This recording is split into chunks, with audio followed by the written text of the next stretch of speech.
Bonjour à toutes et à tous, bienvenue sur ma chaîne Gilles Mancillon. Je reviens pour continuer à parler de psychologie transcendantale et je vous salue, je vous remercie de venir écouter ces messages. Je vous remercie aussi d'aimer, de partager, j'apprécie beaucoup vos commentaires.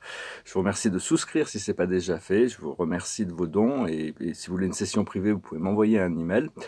Je fais des tarots. Vous pouvez aussi me suivre sur Instagram, sur Twitter, sur Facebook. Bon, maintenant, j'ai commencé. J'ai mis une session, j'en ai pas parlé, mais j'ai fait une conférence d'1 heure sur l'astrologie un peu céleste. Je n'ai pas réussi à la mettre sur YouTube, donc je l'ai mis sur Twitter. Et sur Facebook, c'est le seul endroit où j'ai pu le mettre, j'ai même pas pu le transférer sur Instagram. En essence, je voulais parler aujourd'hui, notre véritable mission, c'est vraiment se préparer pour l'ascension, se préparer pour la 5e dimension, se préparer pour activer notre corps de lumière. Et tout ça, ça n'a rien à voir avec la connaissance. Hein. Des fois, bon, il y a des gens qui me disent, bon, c'est vrai que bon, moi je parle de beaucoup de choses, ça fait très longtemps que je recherche beaucoup de choses, que je lis beaucoup, je prends beaucoup d'informations un peu partout, mais ça n'a rien à voir avec la connaissance en réalité. Ça a vraiment voir à se connecter avec des pensées qui nous font du bien, de connecter avec le cœur, rester centré dans le cœur, aller à l'intérieur et se connecter avec notre source. Quelqu'un peut très bien être analphabète, ne sait pas lire et écrire, quelqu'un n'a jamais lu un livre, jamais entendu parler de religion, jamais entendu parler de spiritualité, et ascensionner parce qu'il est en alignement avec la divinité à l'intérieur de lui. C'est peut-être quelqu'un qui vit au milieu de la forêt ou sur une île déserte. Je veux dire, il n'y a pas vraiment c'est pas vraiment dans la connaissance. La connaissance, ça vient un peu, c'est des révélations qui descendent au fur et à mesure. Cela dit, je suis pas en train de dire qu'il faut pas se cultiver, il faut pas s'enrichir, il faut pas chercher à élargir notre conscience, s'enrichir quand même. Il y a toute cette richesse philosophique et toutes sortes d'informations. Cela, il faut faire très attention avec les mots. Hein. Les mots, même tout ce que je vous dis, vraiment, prenez vraiment que ce qui résonne positivement avec vous, parce que sinon, s'il y a des choses qui peuvent nous enfermer aussi, hein, donc ça doit vraiment, les mots, c'est vraiment une arme à double tranchant, disons. Et donc cette connaissance profonde, elle vient un peu comme le résultat de se retrouver dans un état de réceptivité. On reçoit à travers nos rêves, notre intuition, nos méditations. Quand on est en état de non-réceptivité, il y a ce message de notre âme. Et donc, parce que c'est pas comme si on cherchait à accumuler des diplômes, hein, c'est vraiment beaucoup plus sur la pratique, hein. Il faut continuer à apprendre, mais c'est vraiment l'expérience. C'est-à-dire que quelqu'un peut très bien avoir étudié beaucoup à l'école, un très bon vendeur, il a fait toutes les écoles de commerce, mais incapable de vendre quelque chose, alors qu'il y a quelqu'un qui n'a pas fait d'école du tout. Il arrive et il va vendre n'importe quoi à n'importe qui. C'est un bon vendeur. Bon, chacun doit trouver ses talents, mais moi, je suis pas forcément, c'est pas vraiment ma spécialité, la vente, mais disons que bon, c'est où un alpiniste, comme j'ai pris l'exemple de l'alpiniste, quelqu'un qui a pu lire tous les livres et connaît toute l'histoire de l'alpinisme, et quelqu'un qui a été dans la montagne et qui connaît les routes. Donc, faut mieux avoir un guide qui a de l'expérience plutôt que la connaissance. Hein. Donc vraiment, ne vous laissez pas, peu importe, on n'a pas besoin de savoir trop de choses. Hein. Et donc, ce que l'on a besoin de savoir, c'est qu'on veut être heureux, on veut être dans la joie. Hein. Et ça vient justement de lâcher prise sur l'esprit mental, l'esprit de l'ego qui a besoin de contrôler, qui a besoin qui crée des interférences. Hein. Donc, parce que bon, c'est sûr qu'il y a une satisfaction à atteindre des objectifs.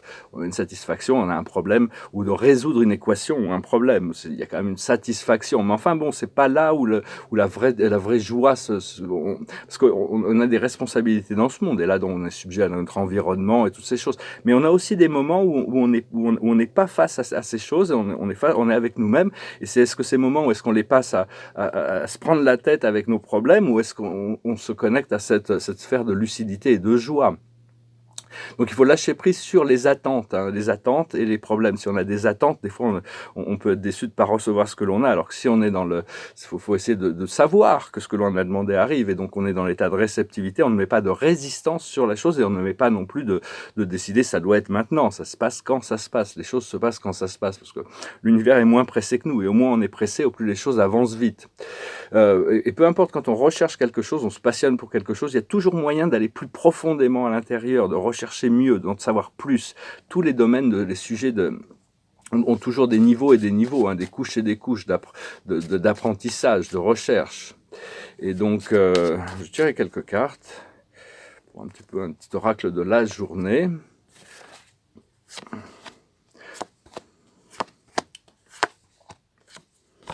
c'est des cartes qui se répètent un petit peu, hein. Ce qui passe, il y a un renouveau qui s'est passé avec ce solstice, avec les éclipses. Il y a un renouveau. Actuellement, on en est dans la protection. On est protégé, hein. On est. Et ce qui arrive, c'est la chance. Il y a un moment, il y a un moment il y a des choses inattendues qui arrivent. La chance, c'est quand Dieu veut rester anonyme, comme disait ma mère. La chose sur laquelle on travaille, c'est la tempérance, rester équilibré, ne pas partir dans les extrêmes, de rester bien connecté. Et ce qui arrive, c'est des épreuves quand même, hein. Dans un sens, il y a toutes sortes d'épreuves qui vont nous forcer à lâcher prise sur le. Après ça, il va y avoir la réparation qui va arriver, on va pouvoir réparer les choses. Mais il y a vraiment toute cette phase qui arrive où il y a toute cette vérité qui va se révéler. Là, ça va commencer à faire, ça va tomber, et donc il va quand même y avoir beaucoup d'agitation, parce que le monde de la troisième dimension va devenir de plus en plus chaotique et confus, hein. Les gens qui sont tellement habitués à s'accrocher à ces systèmes de vie. Par contre, le monde intérieur, l'unité à l'intérieur va devenir de plus en plus cohérent et clair et lucide. Donc c'est important de savoir ça, hein, et de faire très attention à ce que l'on ingeste, les mots qu'on ingeste, les phrases qu'on ingeste, les messages qu'on ingeste. C'est-à-dire, c'est un petit peu comme... c'est un peu comme on se nourrit de ces choses, mais si on est vraiment neutre, on est vraiment dans un état de contemplatif, à ce moment-là, on n'est pas affecté par le négatif. Ça rentre par une oreille, ça ressort par l'autre. Ça ne pousse pas un bouton émotionnel à l'intérieur de nous, mais il faut faire attention quand même beaucoup de discrimination sur à quoi on expose notre conscience, hein. On cherche la vibration de joie et de sérénité, ce qui est assez plus facile quand même, au-dessus du monde de la 3D, hein. Et donc, de plus en plus de personnes y arrivent maintenant, hein. C'est ce qu'ils ont noté là-haut. C'est aussi, on a le choix sur quoi on concentre notre énergie, sur quoi on se concentre. Et donc c'est important, on a des responsabilités, on fait les choses qu'on a besoin de faire, essayer de mettre du bonheur et de la joie, de la lumière et de la légèreté dans toutes ces choses que l'on fait, même les petites choses. Et après, quand on a ce moment de libre, c'est vraiment passer ce moment de libre dans un espace positif qui nous inspire, qui nous renforce, quand on peut lâcher prise du monde physique. Et c'est vraiment pas la peine d'essayer de convertir ou de convaincre les autres sur la spiritualité. Si on partage une idée sur la spiritualité, sur la source, sur Dieu, on peut en parler, la cultiver, on échange, on connecte, on co-crée ensemble. Mais si quelqu'un n'est pas ouvert à ça, c'est même pas la peine de l'adresser, de trouver autre chose. Vraiment pas, hein. Ça ne fait que renforcer sa croyance d'opposition et de conflit. Donc le prosélytisme ne fonctionne pas. C'est même pas la peine. Bon, je sais pas faire du prosélytisme. Pour moi, l'existence de Dieu reste la seule réalité qui est vraie de toute manière. Tout le reste sont des croyances ou des illusions. Tout est connecté à cet amour, cette force de la source. Mais enfin, on doit plus avoir la foi dans notre transformation intérieure que dans les transformations du monde, hein. Vraiment, c'est important, parce que sinon, on risque d'être vraiment... Cette idée de transformation du monde de la 3D, ça va venir et ça va bousculer énormément. Et on se dira, ouais, pourquoi on avait demandé ça? Pourquoi on avait demandé autant de bousculements, hein, dans le monde extérieur? Mais on en a besoin pour transformer la société. Donc, il ne faut pas trop non plus... Il faut rester vraiment calme et serein le plus possible à l'intérieur, être vraiment ancré le plus possible dans la terre, dans la nature, dans notre corps physique, parce qu'il y a beaucoup de flotteurs actuellement, des gens qui flottent parce que leur réalité physique, je discutais avec une amie qui est psychologue hier, on travaille avec beaucoup de gens beaucoup de gens qui viennent à elle, c'est justement parce que des gens qui ont des problèmes. Et donc, je disais, il y a beaucoup de flotteurs, hein, des gens qui flottent, ils sont plus trop dans la réalité. Donc, ancrez-vous quand même, c'est important de rester ancré. Et donc, faut éliminer le stress, hein, le stress, et se relaxer. C'est très important de protéger notre aura, s'occuper de notre corps physique, hein, c'est un temple du Saint-Esprit. On doit vraiment bien s'hydrater, faire du sport si possible, et faire des affirmations positives, hein, savoir que au plus on s'affirme que je suis la lumière, je suis l'amour, je suis la voix, je suis la vérité, je suis qui je suis. Au plus on se répète, on se rappelle, on se souvient, on invoque cette présence de la divinité en nous, au plus on pourra bénéficier de protection énergétique à l'intérieur de toute cette bousculade qui se prépare à arriver, hein. On ne pourra pas dire qu'on ne nous a pas prévenu que ça allait bouger, que ça allait bousculer. Cela dit, on peut vraiment rentrer dans une ligne temporelle si on est connecté à l'intérieur. Tout le monde extérieur risque d'être vraiment... Ça ne veut pas dire qu'une fois qu'on est connecté à l'intérieur, ça veut dire qu'on est déconnecté de l'extérieur. Ça veut dire que notre première connexion est celle de notre âme, celle de notre lumière, celle de notre centre, celle de notre âme. Et donc, parce que l'ego est toujours conduit par la peur, hein, la peur, la peur, la peur. Tout ce qui est du monde extérieur, c'est basé là-dessus. Et donc, il ne faut pas réagir depuis l'ego. Peu importe ce qui arrive du monde extérieur, il faut prendre le temps de respirer, d'être lucide par rapport à la manière dont on va gérer les énergies des autres et des situations. Donc, ne pas réagir trop vite aux situations, hein, prendre le temps de réagir de manière lucide plutôt que de spontanément une situation d'ego qui pourrait faire ressortir l'ego, hein. Donc voilà, donc l'observateur, c'est heureux, hein. En réalité, tout est parfait, tout est joie, tout est bonheur. Il faut arriver, dès qu'on peut lâcher prise de tout le reste, de tous les drames, tout s'arrange. La plus haute sagesse, c'est la connaissance profonde. Cette connaissance profonde, c'est la connaissance qui vient de notre âme, de notre esprit, de nos guides, des plans supérieurs. C'est celle qui nous est révélée sur cette lumière, cette identification avec Dieu, cette unité. Tout vient de là, en réalité. Avec Dieu, on est tout. Sans Dieu, on n'est rien. En réalité, bon, après ça, si quelqu'un est non-croyant, il doit gérer ça autrement. Mais tôt ou tard, il faut y venir de toute manière. Et puis, on peut très bien être une très bonne personne sans croire, sans avoir de croyance cette connaissance de la source, hein. Mais bon, à un moment donné, pour avancer plus loin, il faut accepter cette connexion, cette croyance, disons. Ce que l'on doit comprendre, c'est que la vérité soit. Il y a la vérité doit remonter, hein, positive, négative, le beau, le moche, le lourd, le léger, tout doit remonter, hein, pour qu'on puisse donc bon, il faut se préparer quand même, cette vérité va ressortir. Mais enfin, la plus belle vérité, la seule vraie vérité, c'est celle de l'amour, de la joie, du bonheur, de la liberté qui vient de l'intérieur, hein, et qui va être magnétiquement, on va attirer les circonstances aussi. Quand on a fait le travail intérieur, on attire magnétiquement des ouvertures pour pouvoir partager cette énergie. Ce qu'il faut comprendre, ce qu'il faut faire, c'est le respect des règles, c'est s'aligner avec la loi. La loi, elle est parfaite, hein, elle est divine. C'est la loi de la perfection, c'est la loi du divin, c'est la loi de... Cela dit, ne pas se juger. Si on se juge, si on se culpabilise, si par rapport à notre passé, ça veut dire, il faut reconnaître toutes ces émotions qui peuvent remonter de jugement, de culpabilité ou de sentiments qu'on n'est pas méritant, hein, parce que des fois on est passé par des épreuves, on a fait face à des choses. Il faut les reconnaître et après connecter avec l'amour tout de suite, se pardonner, avancer, progresser. Ce n'était qu'un procédé d'apprentissage, hein, donc c'est important de le savoir. Et l'aboutissement, ça va être le pouvoir magique, le pouvoir supérieur. Comment travailler avec ces forces invisibles de l'univers, comment travailler, co-créer avec le Créateur, avec l'assistance de tous il y a un pléthore d'intelligence supérieure, des êtres sages et divins qui sont prêts aussi à co-créer avec nous. Donc, c'est d'apprendre de plus en plus à être dans notre moi connecté. Et pouvoir, ça va être assez magique, hein. Nos pensées vont devenir réalité, les choses vont être assez puissantes. Enfin, on me prépare pour ça aussi, hein, une transformation profonde. On ne sait pas vraiment ce qu'elle soit cette transformation, il faut avoir confiance qu'on est vraiment guidé, on est vraiment... on est en train d'être modelé, hein. Parce que le monde des formes n'est pas la vraie réalité, il faut le savoir, hein. Et l'ego va contrôler, va chercher à continuer à faire tout ce qu'il peut pour garder le contrôle sur la réalité. Donc, faut pas en vouloir à notre ego, c'est la seule réalité qu'il connaît. Il faut qu'il devienne un assistant de l'âme. Imaginez-le comme un objet sur votre épaule gauche. Il n'a pas le droit d'interférer sur vos expériences.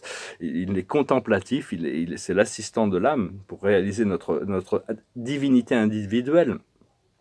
Parce que la seule réalité, c'est la réalité du divin, hein, ce qui amène la paix et la joie. Et donc, et savoir que bon, on ne peut pas forcer les changements ici, on ne peut pas forcer les changements, ça doit venir petit à petit. C'est pas quelque chose qui peut être forcé, c'est vraiment un éveil très très progressif. C'est pour ça que ça a pris très longtemps, parce que la sagesse de l'univers, on la voit dans la nature ne force pas une graine à devenir un arbre comme ça. Bon, il peut y avoir des situations magiques où le temps est accéléré aussi, mais enfin bon, en gros, pour sortir de cette troisième dimension, c'est vraiment, ça va être les initiations sont pas à pas, petit à petit. Voilà, j'espère que ce message aura été intéressant pour vous. Je vais finir avec une chanson. C'est une chanson pensé cette chanson qui est très belle, c'est une chanson de Youssouf Islam, de Cat Stevens, qui nous rappelle de célébrer chaque jour, le matin de chaque jour, de l'éveil, de vraiment se dire aujourd'hui, que peut-on faire aujourd'hui pour servir, où est-ce qu'on va trouver la joie dans chaque jour, où est-ce être ouvert aux opportunités, se préparer pour des expériences positives et gérer les expériences négatives avec beaucoup de détachement, de légèreté, le plus possible pour les ramener en équilibre. C'est la lumière violette partout où on en a besoin. Goes like this. Morning has broken like the first morning. Blackbird has spoken like the first bird.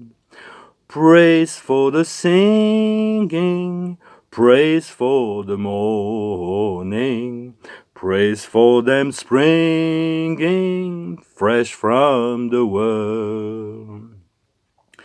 Sweet the rain you fall, sunlit from heaven, like the first dew fall on the first grass. Praise for the sweetness of the wet garden, sprung in completeness where his feet pass. Mine is the sunlight, mine is the morning, born of the one light, hidden so plain. Praise with elation, praise every morning, God's recreation of the new day. Morning has broken like the first morning, blackbird has spoken like the first bird. Praise for the singing, praise for the morning, praise for them springing fresh from the world. Voilà, prier pour le renouveau du matin. Tous les jours, la vie est recréée. Et c'est vraiment une connexion au jardin aussi. C'est une connexion qui nous invite à nous reconnecter avec la beauté de la nature. Je vais tirer une dernière carte. Et voilà. Vous passerez un bon dimanche. Se préparer, continuer à se préparer notre corps physique pour l'ascension, pour cette connexion avec la 5e dimension. Et la carte de la journée, c'est la lune, c'est l'intégration de notre corps émotionnel. L'archange Aniel, l'opportunité d'élaborer plus finement vos projets. Laissez-vous guider par votre intuition.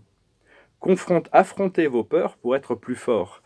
Voilà, la peur, c'est vraiment le seul illusion, le seul ennemi qu'il nous faut éliminer de notre champ comme disait Sun Tzu dans ce grand livre philosophique un peu brutal qui s'appelle L'art de la guerre. Il n'y a rien à avoir peur que la peur elle-même. C'est vraiment très important. À partir de là, on peut commencer à vivre. Comme Osho disait, la vie commence où la peur s'arrête. Je vous remercie, je vous salue et je vous souhaite une excellente journée. Namasté.